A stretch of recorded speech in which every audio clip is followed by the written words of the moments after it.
बहुत अच्छी आ रही है, पर क्या बना होगा पता नहीं। मोहित जी, आज मैंने आपकी फेवरेट मटर मशरूम की सब्जी बनाई है। अरे वाह, सच में आज तो खाने में मजा आएगा। मगर एक सेकंड, तुम्हें किसने बताया कि ये मेरी फेवरेट सब्जी है?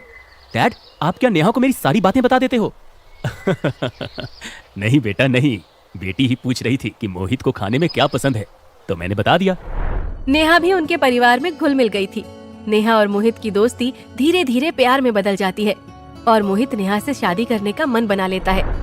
डैड, मुझे आपसे कुछ जरूरी बात करनी है। हाँ हाँ बताओ, क्या जरूरी बात है? डैड, मुझे नेहा पसंद है और मैं उससे शादी करना चाहता हूँ। क्या मोहित, तुम्हारा कुछ दिमाग खराब हो गया है? मैं एक नौकरानी से अपने बेटे की शादी कराऊंगा? अरे ये दुनिया वाले क्या कहेंगे हमारे बारे में? डैड, आपने ही तो बचपन में मुझे समझाया था ना कि कोई इंसान छोटा या बड़ा नहीं होता, तो आप कब से ये बातें सोचने लगे? और दुनिया वाले क्या कहेंगे, मुझे इस बात से कोई मतलब नहीं। मुझे तो मतलब है आपसे कि आप हमारे बारे में क्या सोचते हो। राज मल्होत्रा अपने बेटे मोहित की बातें सुनकर सोच में पड़ जाता है। ठीक है बेटा, मैं तुम दोनों की शादी के लिए तैयार हूँ। और बेटा मोहित, मुझे तुझ पर नाज है कि तुम्हारी सोच इतनी अच्छी है। कुछ ही दिनों में नेहा और मोहित की शादी धूमधाम से होती है। नेहा मोहित के साथ बहुत खुश थी। शादी के बाद मोहित ने सभी ऑफिस वालों के लिए एक बड़ी पार्टी रखी थी, जिसमें वो अपने सारे एम्प्लॉइज को बुलाते हैं। नेहा के चाचा मोहित की कंपनी में ही काम करते थे। नेहा के चाचा चाची उसी पार्टी में आए हुए थे। जब नेहा की चाची ने नेहा को मोहित के साथ देखा तो उसकी आंखें खुली की खुली रह जाती हैं। इस लड़की की तो किस्मत चमक गई। नेहा इतने बड़े घर की बहू रानी बन गई।